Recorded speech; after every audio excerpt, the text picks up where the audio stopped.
You're listening to 89.1 FM. This is the WNYU podcast, Bare Your Soul. Every week we ask someone to do just that, put it all out there. We hear vulnerable stories from all walks of life. I'm your host, Julian Collet. On this week's episode, we interview my friend, Sami. Here she is. I'm Sami Michelle Rider. I'm a trans woman and I'm 22 years old. Do you typically have to introduce yourself as being a trans woman? When meeting new people, especially online, yeah. Oh, interesting. Wait, what do you mean by that? Especially if it's a guy or whatever, on Instagram or on a dating app, if he's engaging in interest towards me, I always say oh, girl, do you know I'm trans? Or I just emphasize it as much as I can. From a very, very young age, I never really enjoyed male spaces, i.e. sports, or wearing male clothing. So I think that the first time that this really came up for me was when I was 4 or 5 years old. It was the first time I was in Disney World in Florida, and my aunt and my mom and my sister and everybody were with me, and we were having a breakfast in the Magic Castle, and I think it was my birthday actually. And I remember we were all wearing costumes, and I really didn't want to wear the Prince Charming costume because it was I don't know. I was that's ugly. I don't want to wear that. And I was I just want to wear the dress. I want to wear the dress. And of course, my parents are really accepting. So they just got me the dress or whatever. And I wore it to said breakfast. And I remember one of the guards at the door, that's all dressed up in the regalia of princessness and princeness and whatever, was laughing at me because obviously a little boy in a dress is not normal for the time, the late 2000s or whatever. So I remember just being confused as why somebody was laughing at me. So my aunt, so it's really my dad's cousin, but I call her my aunt because technically first cousin once removed would be weird. But she's a really interesting, educated woman. She's a librarian for the UN. She's just a cool lady. And my aunt went up to him and was like, "You wear tights for a living. I don't know why you're making fun of my nephew." So that's probably one of the more early instances of it. At this point in Sami's life, she went by Sam, and she hadn't yet even been introduced to the concept of being trans. In fact, to Sami, if we looked at this story of hers in a bubble and removed all of our hindsight of her experiences to come, if these instead were the actions of some random young boy, it wouldn't really mean anything. I think it really depends on the context of it all. I think if it's a one-off situation, it's kind of just exploration into your interests as a child. It doesn't even necessarily mean anything. But for me, the disgust, genuinely, of being in male clothing or just doing quote unquote boy things definitely made me feel at least other. I don't think obviously I didn't know the terminology then, but I never felt like a boy as a child. I don't think that I really gave myself an opportunity to be oh, that's what I am, I'm definitely trans, when I found out what it was. But I do think that as a younger child, I would always verbalize to my mother, I was I don't want to be a boy, being a boy's so boring, being a boy's plain, I want to be a girl. But again, not really understanding the gravity of what that meant. I think that again, obviously I knew other people and other kids didn't really have those issues, but I always thought that there are things that people want that they just don't get, and they either like learn to be okay with it. A huge part of what makes Sami who she is today, her mother. I've met her. She's remarkable. So my mom has always been one of those parents who will like buy the parenting books, and I think like a lot of people think that's cringe, but no, I genuinely think it's like so honorable to like continually educate yourself. I think that caring enough to like gather experience and knowledge from other mothers or other people um is it's just very kind-hearted. She's a very caring person. And I think like the first books she bought were like when I was very young, and like talking about being bullied, and she literally bought like a million books about like how to handle your child being bullied and how to like be an ally for them and like whatever. I was like, wow, like I'm probably like one of the top 5 luckiest people in the world because she's just like, I don't think people love quite like she does. How did she feel about things? Was she scared at all? Um, I don't think my mom was scared. I think maybe she was scared like in the societal aspect, but I think my mom knew like before like I knew that I was 100% going to go through with a medical transition. But she would ask me before, are you sure like you're you're not trans? Or, like, are you sure you don't want to try hormones? Or like what is like, she would like ask me about gendered things before I started to like really bring them up. Like even like I think when I first came out like to her as like liking men, like in 6th or 7th grade, she was like, she started talking to me slightly about like femininity, and like in high school she would be like, how do you feel like about your gender, blah blah blah blah blah. And I was like, obviously she didn't know like the complete like semantics of everything and like how it worked and everything, but it's like she knew that like from a young age I like spoke with disdain about being male. That's so funny. So it seems like she knew before you did. Yeah, I think in a way for sure she knew that like I was not a boy, period.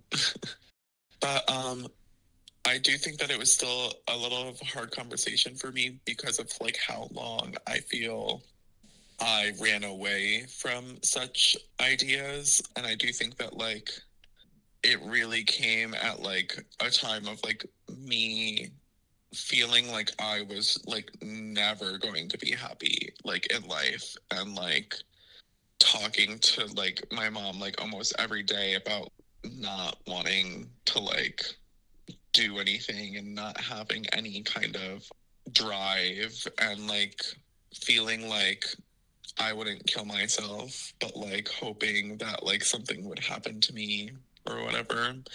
Hmm. Um, and like it was just kind of like a lot of like being very down and trying to think like what could make me not even reach happiness, but like I just wanted to not want to die. So Forgive me for the question that I asked Sami directly after this. We've been friends for a while, and it seemed like the perfect way to lift our spirits. Can you tell me about Harry Potter? Does Harry oh my Potter gosh. and fan fiction play a role in this at all? So, first off, I think it's really awesome and cool that we don't know who wrote Harry Potter and that it spawned out of nowhere. Sami is a huge, and I mean huge, Harry Potter fan. So much so that when she turned 13, she decided that her bar mitzvah would be Harry Potter themed. Now, if you don't already know, J.K. Rowling, the author of the Harry Potter series, no, it didn't just spawn out of nowhere, is quite openly transphobic. She, Over the past few years, has continually attacked trans people, specifically trans women, on social media, mainly Twitter, but also Instagram, and has designated transgenderism as like a mental illness and as men playing dress up and men stealing women's opportunities and taking away women's safe spaces. That's how she puts it. That's not what it is, but that's how she puts it. But I don't, like, I did a project on her in like 7th grade, like, because like she was anti-Trump. She was like the first author to become a billionaire solely off of like her books, and then she lost her billionaire status by donating so much to poverty. She was a very like philanthropic woman, like a extreme feminist, but then like she came out as like a TERF, and I think that people saw the abnormality of like Harry Potter and like the fantasy world and the magic and the creatures and like even some of the queerness like within Harry Potter, like canon wise, and they felt seen. And to see somebody who like created that world like completely undercut them as a human has to be, I know that I didn't take it personally, but I know that a lot of people did. Now, the reason I brought Sami on the show is because she has, coming very soon, a giant step in her transition. I'll let her tell you. So, April 2024, I was 20 years old, and I started a medical transition. And what that means is I went to see an endocrinologist and a nurse practitioner who were specifically professionals in transgender patients, and I started hormone therapy. Like every 3 months I had an appointment where like you got blood work done, you saw what you needed more of like hormonally, and like your meds changed. And most professional places want you to be on hormones for a year before considering any form of gender affirming surgery. So I knew from the beginning that I wanted facial feminization as a surgery, and I didn't know if I wanted bottom surgery or top surgery or any kind of body contouring surgery or vocal feminizing surgery, but I knew I wanted facial feminization because I thought that like that would probably be the most important part of passing. But the reason why vaginoplasty became so ideal to me was because it's a sterilizing procedure, which means it gets rid of like the testes, like the testicles, which is the main point of testosterone producement in a biologically male body, which when those are removed, my estrogen and like the like pills that I'm taking and like everything that I'm going through in my transition will be heightened even more. My curves will grow more, and like there will be more femininity both in my face, and like it will be easier to maintain more femininity in my voice. Like I think it's the best surgery to start with for myself, because it might take away the need for several more surgeries. Like, I think I'm a two and done surgery kind of gal, if we're being honest, because like laying in bed is not for me. I'm going to have to be off of work for 3 months. I can't sit like directly at like a 90-degree angle for like 4 to 6 weeks because of like putting pressure on like the new vagina, like, and whatever. As I was talking to Sami here, I found myself becoming increasingly curious as to what vaginoplasty actually entailed. What was Sami getting herself into? So, the form of vaginoplasty that I'm getting comes from a wide array of several different forms of vaginoplasty. I'm getting penile inversion vaginoplasty, which was created and pioneered by the surgeon that I'm going to. And it's kind of in the name, where they invert your former piece within you and they remove your testicles and they use particular parts of your tissue to create what would entirely be a functioning vagina like any cisgender woman would have had just without the organ aspect of it. Like, I obviously will not have ovaries and will not be able to reproduce, as it's a sterilizing procedure.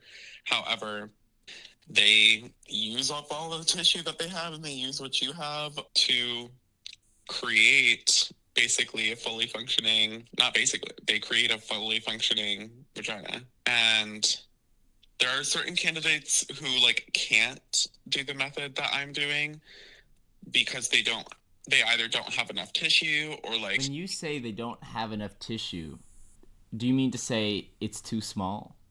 That is what I mean. Yes. Amazing. I had one more question for Sami. Maybe quite a predictable one. Sami's getting a sterilizing procedure. That means she will never again have the option to have her own kid.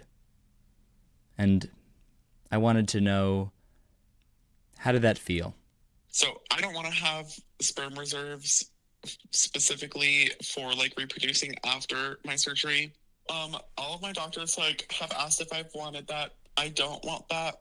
I don't feel the need, because if and when I decide to have children, I don't feel the need for them to be my biological children, to love them and care for them. I actually find it quite selfish when gay couples or like people with like certain problems, but especially gay couples and trans couples, find the need to have a surrogate or do such things to like properly love a child. I think that means that you probably shouldn't really have children if you can't love an adopted child or a foster child. They're still your child. I don't know. There's so many kids in the world. That was episode 4 of Bare Your Soul. I'm your host, Julian Collet. I hope you enjoyed. This interview was missing something that I enjoy so much about Sami.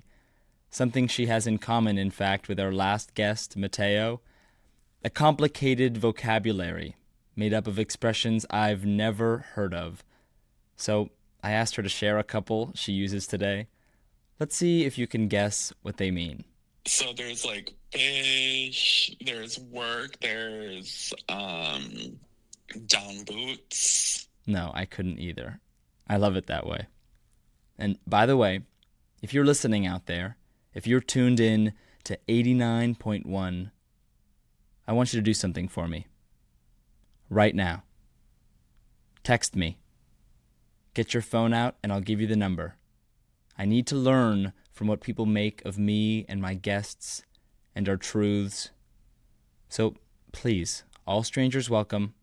The number is 310-951-3234. That's 310-951-3234. I'm serious. Do something you normally wouldn't and text a stranger. I'll be honest, in the 3 episodes that we've broadcast so far, no one has reached out yet. But I'll keep asking.